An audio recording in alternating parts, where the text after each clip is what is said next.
Hello and good afternoon. Welcome. This is the third one of these LinkedIn live sessions we've done. It's also streaming live to our YouTube channel.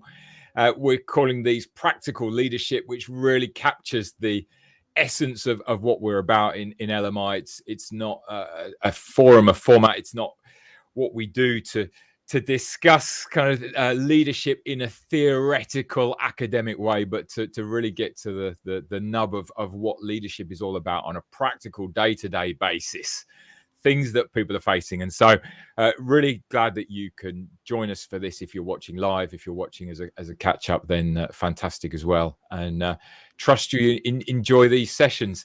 Today, I am particularly excited about what we are talking about, the subject matter, but particularly the guest that we have along.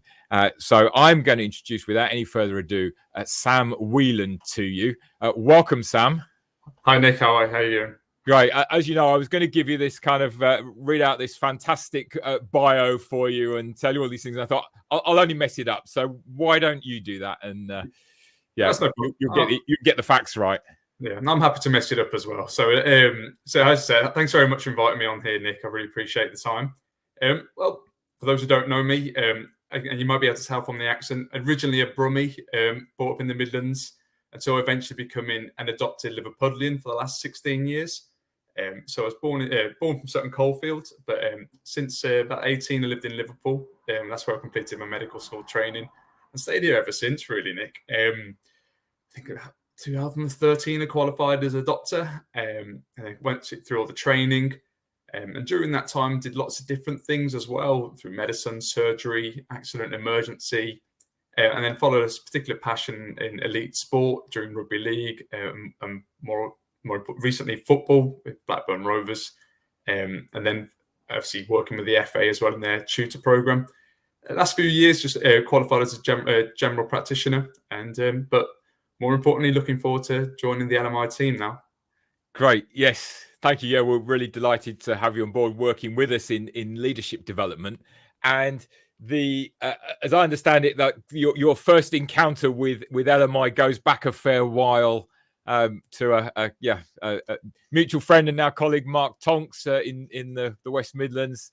Tell us about that. So 2007. Yeah, right? 2007 seems a very long time, but not that long ago. And yeah, so it's 2007, Arthur Terry's school, which is where I did my from 11 years old to 18. I was there, and it was a brilliant school. And one of the key things they did, through Mark, they set up the Young Leaders program. It was a fantastic, I think 10 to 12 part program where it just introduced goal management, motivation, drive.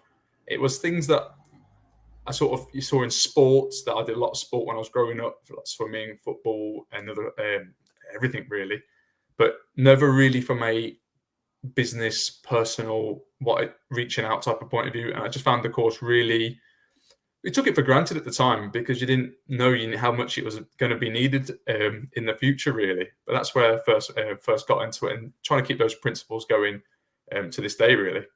Sure. And I believe you went through our effective personal leadership program, a shortened version of that. And then, we often do more of that these days with the course that we have. It's called Making of a Champion.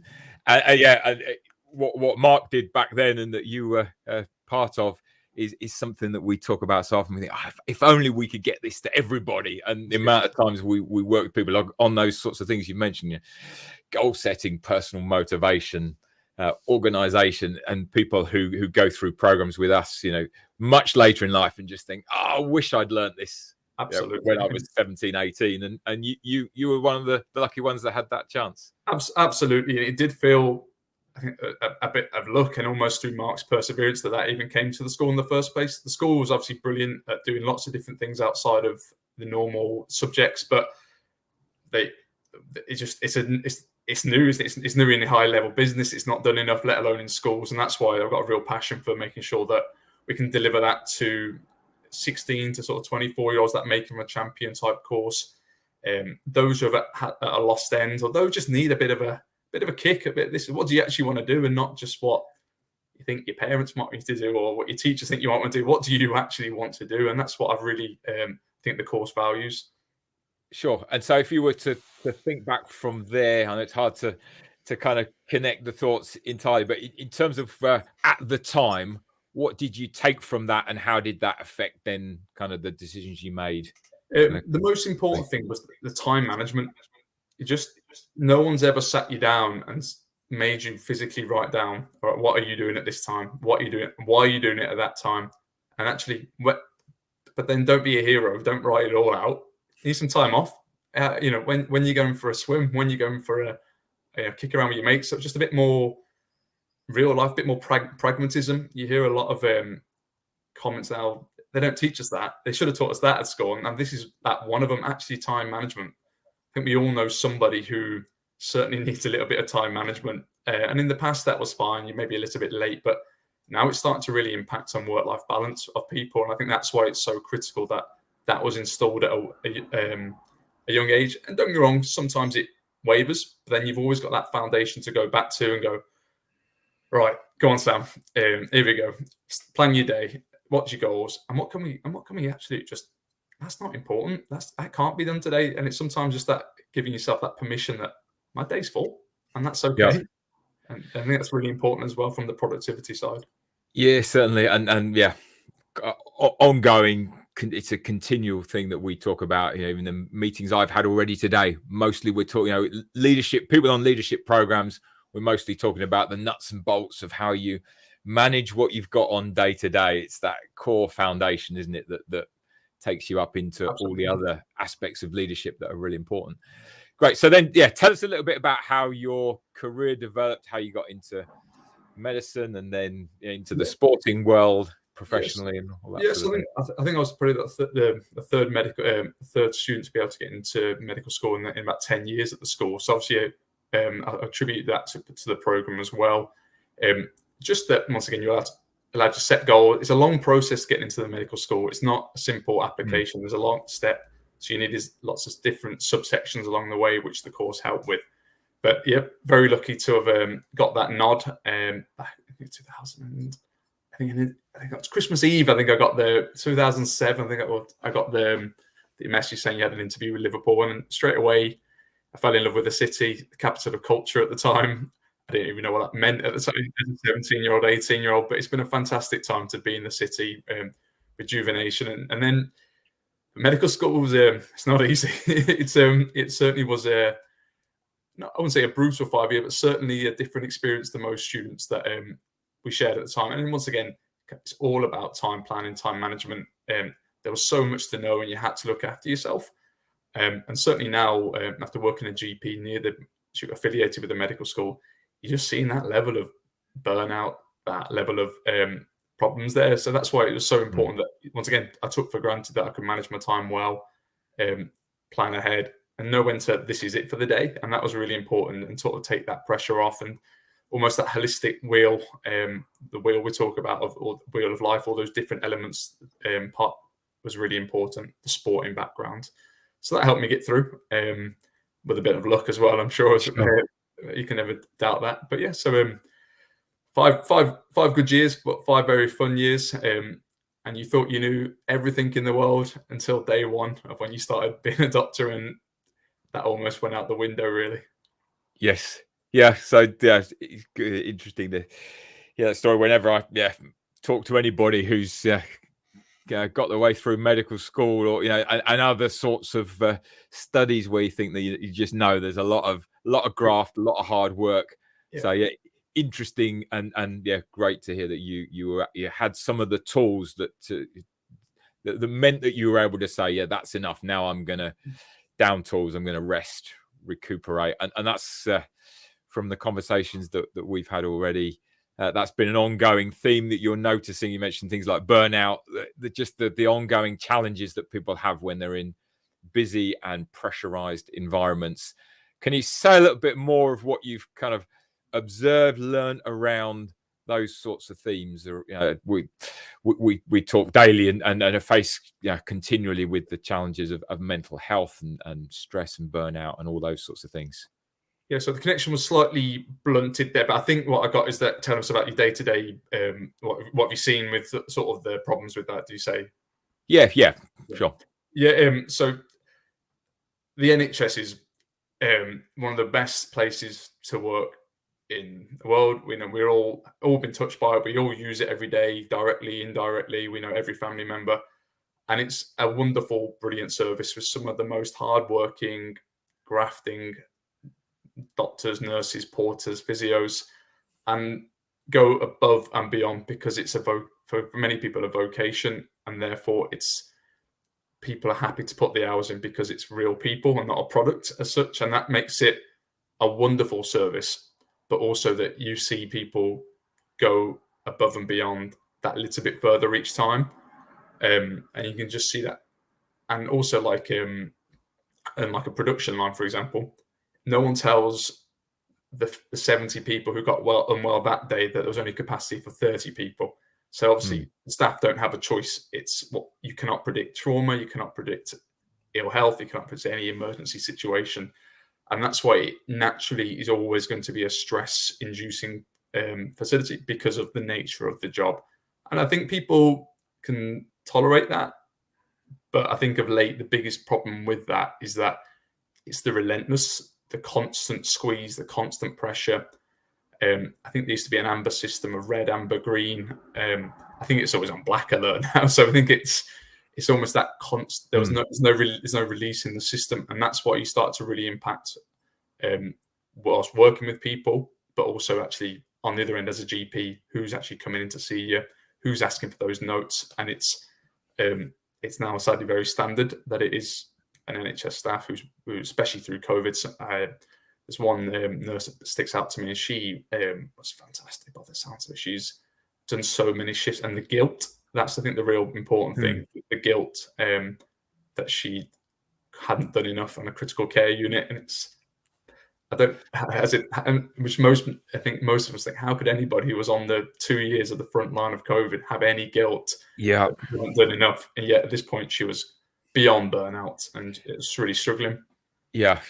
We in my family we've had some fairly extensive experiences around hospitals, NHS. My wife is an amputee, and so we've been through and many situations, and you just see person upon person who's just putting it all in, doing a fantastic job when in circumstances that are extremely challenging. So thinking about practical leadership here. We talk from leadership is about how you lead yourself, how you lead others, how you lead organizations. Speaking into kind of that environment that you were in and that you've observed, what's been most important? What thoughts, ideas, what's worked for you? What sort of things do you throw in as important on those kind of aspects? You've got, the most important. At least you've got to look after yourself as a healthcare staff in sport, in health. If you're not looking after yourself, you're becoming you're not a hero, you're actually becoming negligent potentially. So that's one of the most important thing of leadership is no longer this.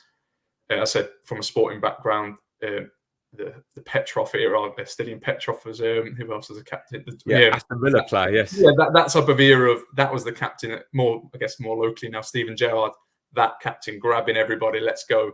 That isn't what I see leadership as anymore. It's more the ability for every member of the team to put their hand up and go, I don't think that's right, and not be worried about the repercussions. And actually, I've done my bit today. I've made sure this has happened. I've made the autonomy of this. I've made that goal to make that better. And I think that's what's really important and not seen with leadership. So I think I've seen a lot of what you've done in one-day certificate type leadership, which fantastic, put it on your wall, but there's not the process. And that's what I think really important about, I've sort of learned myself, is that it's the ongoing process and looking after yourself, because you're either leading yourself, you're leading patients, you're leading a clinic, you're leading manager, you're leading a group of doctors. And if you're not looking after yourself, if you're not managing your time, because you can become overwhelmed very quickly, especially in sport, with deadlines, injured players, the amount of injury, trying to write, you haven't got time to write down the third concussion of the match, broken leg, you haven't got time to write notes there, you're on it. And that's where you've got to be really cautious with your time. But yes, productivity, got to be on to, and what you tend to find is a lot of the leaders now are almost unable to look after themselves, let alone lead a team, because of the extreme pressures they are under. Sure. Yeah, it's a massive issue, massive challenge for sure. Yeah, and yeah, the environment that you've witnessed that in is just more extreme version of what we see day to day in all sorts of different organizations. Just the pressure to keep your head above water, and it's it's a really interesting really interesting conversation around what does that look like, and I like what you said around empowering everybody to think and act like leaders. It's very much a core value for us as an organization. Leadership is not a position that you hold. It's not something you do. It's a way that you show up every day to Absolutely to seek the best for yourself, for others, for the organization. How can we succeed together? And if that means putting my hand up and speaking out when it's easier not to, or it's not even my job, that kind of whole world of, well, that wasn't my department, is and promote it. And make sure you promote that level amongst everybody, and that's what's I think really important at the minute. Just everybody putting that hand up. But as you said, a lot of this, as you said, just keeping your head above water, and that's one of the big problems that I've seen in general practice, is that everything's crash ball, everything's crisis point, everything's in the sport analogy, everything's the 96th minute and everything's a bit frantic. Then it just doesn't seem to. What we really need in most of the patients is someone to have gone far upstream. I'm talking pre-season level. What do you want to do? What are your goals? What are you chasing? Fantastic, you took the promotion, brilliant, you got a pay rise, but has that actually fulfilled you? It sounds like you've actually not seen your kid. You're not, and that's what we love the word work-life balance. So make sure you got a work-life balance, but that's brilliant. But what does it actually mean? Because it's nice. It's nice saying it. There's lots of people who say it. I wanted a work-life balance, but instead I've caught up in work. Sure. But it's just really important that we get to people to actually question early on, and that's where it's really missing. That's why I think almost I've said why I'm so keen to join the programs, particularly the younger group, but also with people who are motivated to make a change early, just to make sure that before you go into that, is that actually why you want to do it, and not just because of the number looks good. Yeah.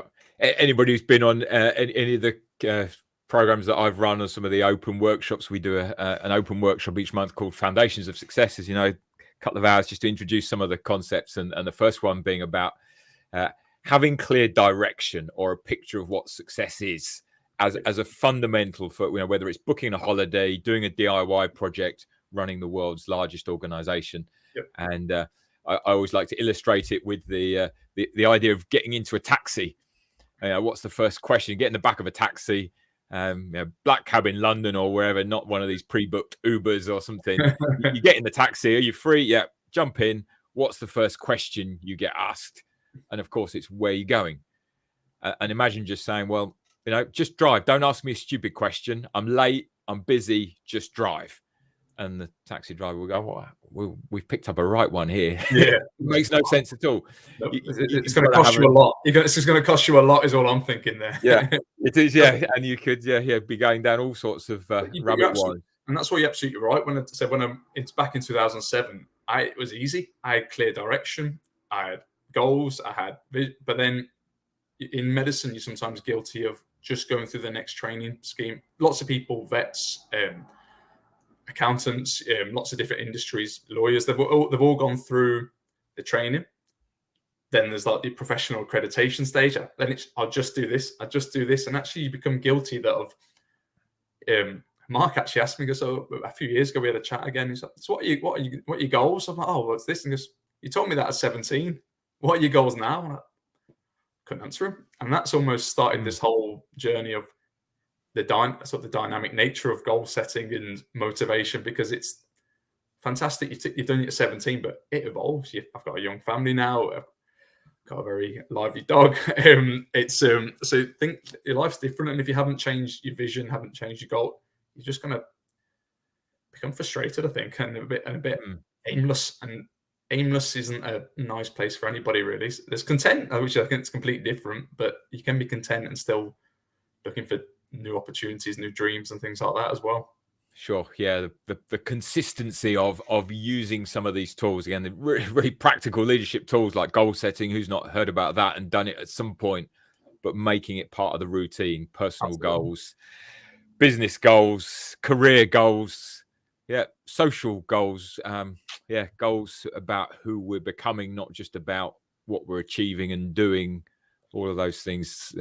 I think the legacy element as well, that's what really plays a bit deeper now. I think Mark said at the time when we were 17, "Oh, what your legacy?" I thought, I don't really care. I'm 17. I'm going, I think we're going to Nuki or something this summer. That's my I said, as you get older, there is about what do you want to, when you're 40, when you're 50, when you're 60, what do you want people to have said about you? And once again, it's not opinion. It's not about getting purpose people opinion, but actually, what do you want to have been, and who did you want to have helped, and actually, did you want to be there for your kids, or did you actually want to be so head down in that project? And that client was the most important thing at the time. But just bringing that perspective back, almost that the team leader approach, almost I certainly know from trauma medicine, is that ability to, the leader is the person who stands back and has that helicopter view of everybody. And I think sometimes in life you need to just get some help with that. And actually, because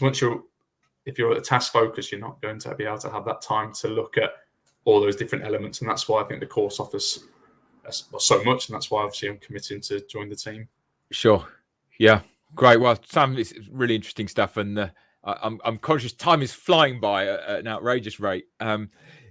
Would love to hear a little bit of your experiences in the elite sports world. Again, there's so many parallels with life and leadership and personal development and that sort of thing. I know that's an arena you've been working in for a number of years. Tell us a bit about that, and again, some of the things that you've observed and learned. Yeah, sports are a brilliant place, and it's a very different place for a doctor coming into it as well. It's very different cultures, the NHS. So is that right? You were a team doctor? Yes, yeah. So in rugby league, so with Widnes, I've worked with St Helens, Blackburn Rovers, Wigan, Bolton. I said, and still with a lot of colleagues on the Football Association as well. It's, you can see there's a lot of, you can see the leaders in the dressing room, and that's why it's you can really see who's making an account. And once again, what my previous thought was the loudest person I thought was the leader, the one who was clapping just before they're going out, and there was a lot of leadership was the one who just did their role and did it well. You've seen lots of different leadership styles of managers, the shouters, the ones who aren't interested, and it's a very different environment. There's different stresses, different pressures. Contracts are on the line.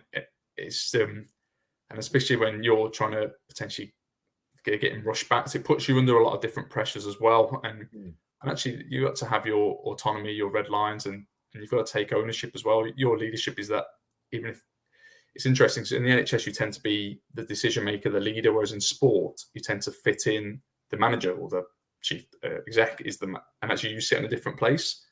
However, when that, in one match, I think I had 3 head injuries, and I remember getting rollocked. You're a cheat. You're this. And actually, you got to stand up and just your personal leadership is, I'm now in charge. So that's sort of the passing roles of leadership as well is quite interesting that you see in sport as well. Sure, yeah, a lot about security, confidence, self-confidence. Yes, yeah, and just the balls really to stand up and say, this is, I've got to take a medical stance here. Yeah, and that's strange because you naturally want to be liked, you want to join in, but that's leadership is almost having that one step out, or you're not you're not there, you're not everyone's best friend, sadly, and that's you take it how it is, and that's where you're going to find that line between being part of the team but also being an independent professional body, and that's that got learned over the years, that trying to keep that distance, that who you are, that they can come to you and ultimately tell you about everything from things on their things and to actually some real serious mental health injuries, and that's what's really important. But also, it's for the medical role in health, there's a lot of it about planning, prepping, emergency action plans. So that's a lot really important to, and because everyone is busy all the time, you have to grab, we're going here, what about this, have we tried that? So it's just that trying to bring people on board to understand, and that's through small conversations, big conversations, and trying to get that team buy-in is so important. Is what you're trying to find when everybody is so busy and everything is a must, everything is urgent. Yeah, really interesting stuff. Could go down this avenue for a lot longer than we've got. So you've in those roles that you've had with those different sports teams or sports clubs, you're really seeing how day-to-day life plays out for the team. And yeah, no doubt you'll have seen really great team environments where it's been fantastic, and that's correlated, I'm sure, with success on the pitch, and some not so healthy team environments. Are you able to say a little bit about what you've observed, particularly when it's going well? What do you notice? Because often it's not necessarily because there's a strong dominant leader. Yeah, I guess a bit about culture and mainly working with Blackburn, there's got a fantastic academy system, and there's a real bond, a real belief, and then what they can also see, a lot of the players have gone into the first team. I think they've recorded hundreds and hundreds of matches where they've had a consistent academy graduate through. So there's almost a real belief in the system, in the process that's being put in place.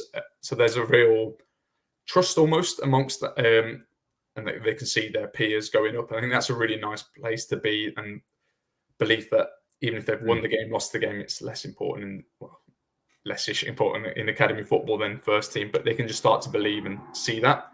Sure.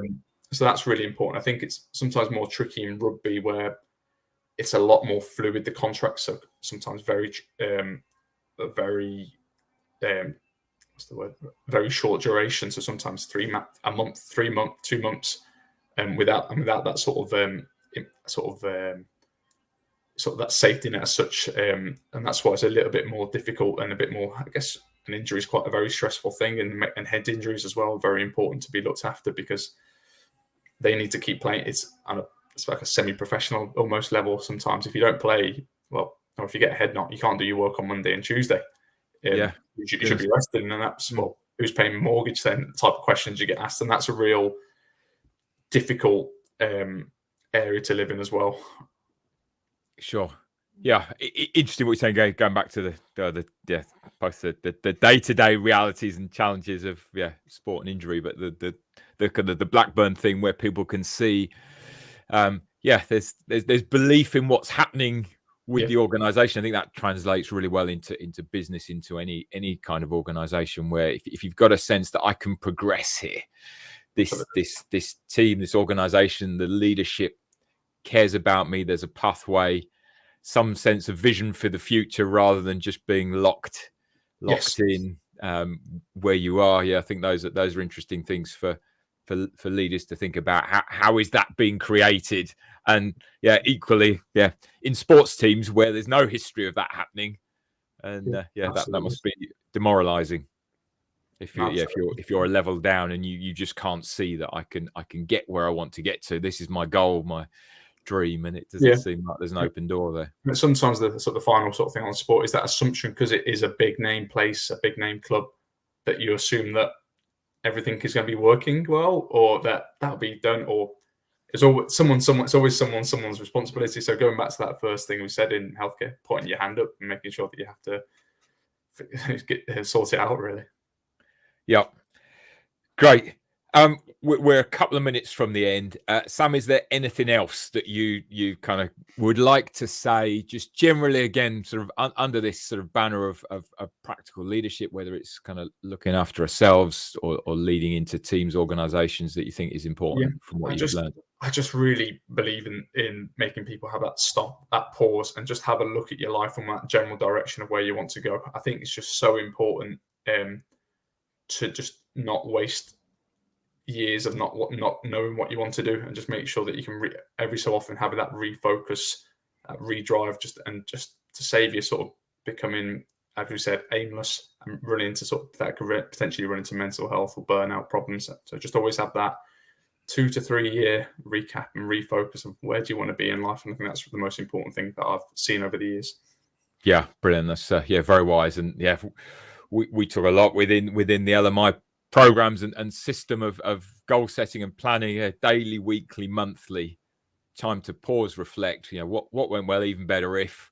What do I want more of? What do I want less of? What's good? What needs adjusting? And that just becoming a bit of a way of life. I think that's really crucial. Sam, thank you very much. Absolutely delighted to have you joining us as part of the team, working with Mark and the Orange and Blue team that's up in the West Midlands there and up into Liverpool as well. Excited stuff, lots of good things for the future, and really appreciate you taking a bit of time out to talk with us on this LinkedIn live session. That's fantastic. I should just put across the bottom for anybody that hasn't yet been on our Foundations of Success workshop, there's a couple of free places for every UK organisation to join on there. There's the link going across the bottom there. We'd love you to come along and we explore a lot of the ideas that we've been talking about today. Apart from that, keep an eye on either the LinkedIn page or the news section of our website for when we'll be doing another one of these. It'll be in a couple of weeks' time. Hope you've enjoyed it. Thank you very much. Thank you, Sam. Goodbye.